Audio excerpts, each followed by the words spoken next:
Hey everybody, coming at you from my office at Michigan Tech. It's a shared office, so I'm masked up for this discussion. All right, we are going to start by talking about the subject of the unit, tolerating uncertainty and viewing art.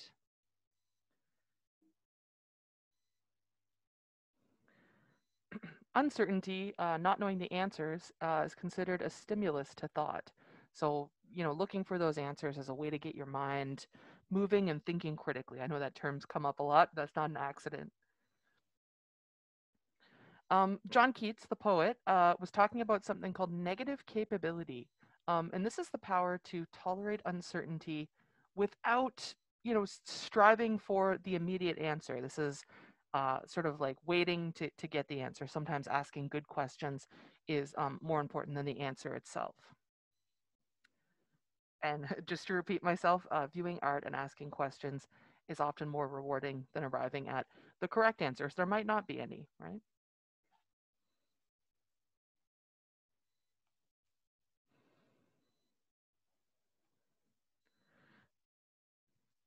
All right. Tolerating uncertainty. Now, this topic comes up often. What is bad art? Um, Something called taste comes up a lot when we talk about art. Taste is subjective. And you don't have to know that David Hume's the one that said this.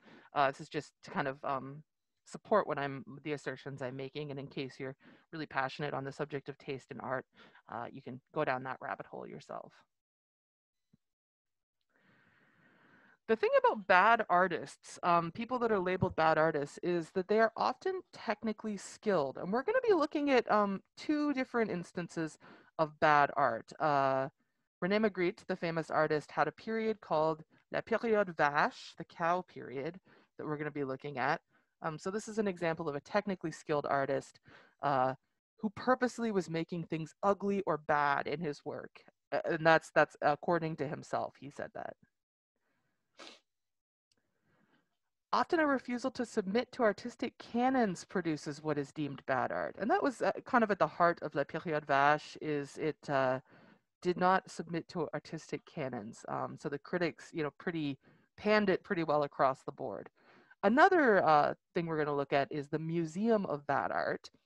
And this is not really the same thing as Magritte. A lot of these artists are not as technically experienced as someone like Rene Magritte is, producing what is, well, labeled bad art by default, the name of the museum that it's being shown in. Sometimes bad art is created as a reaction to a certain period or style. So it could be reactionary bad art. And that's at the heart of La Période Vache, is it was created as a reaction.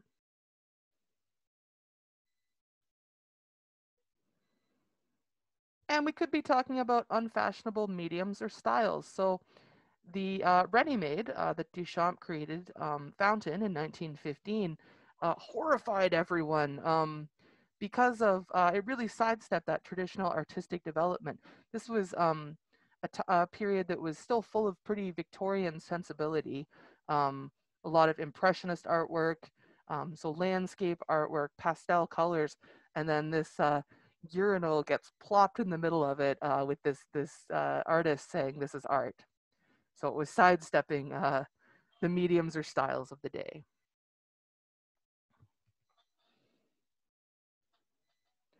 I'm going to share this in another section of the module.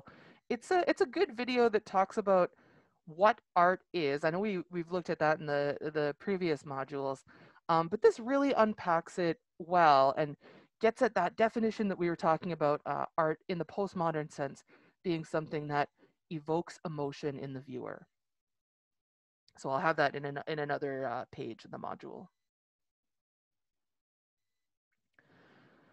All right, I want to talk about this guy, Johann Wolfgang Goethe. He's a German philosopher who lived during this time period. Again, I'm not going to be quizzing you on the dates that Goethe lived, um, but he wrote a lot, and he was interested in the arts.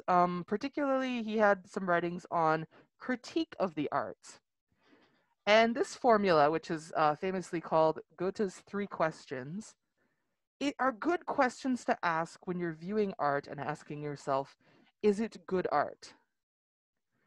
So they are, what is the goal? Did the artist achieve it? And was it worth it?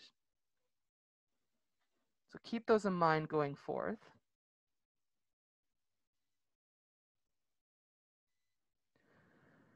When people say sometimes, that's bad art, they just mean it's art they don't like.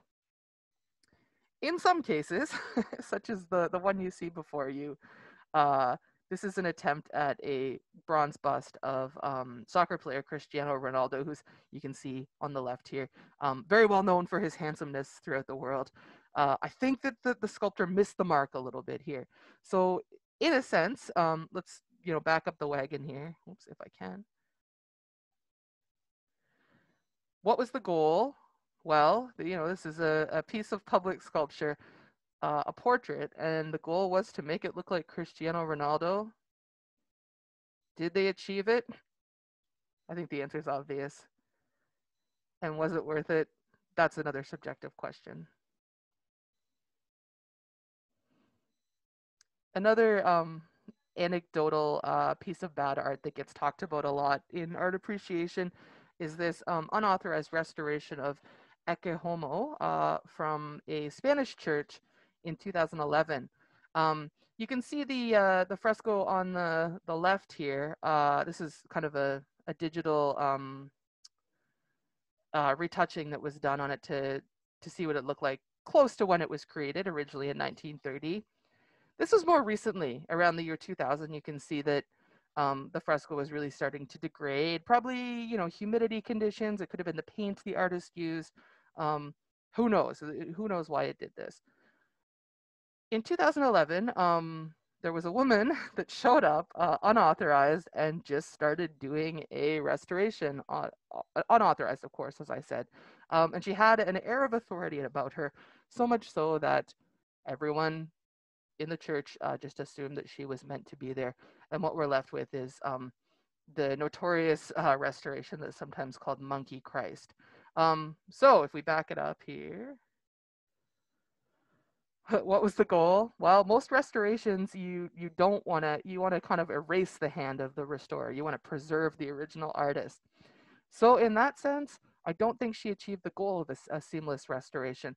And was it worth it? It ticked off a lot of people because, even though the original Ecce Homo was not in the greatest shape, it's it's quite a trade for what the one that now exists there is. All right, I hope this shed a little bit more light on tolerating uncertainty in viewing art and questions of what bad art is. If you have questions, please let me know via email or come to my office hours. Thanks very much.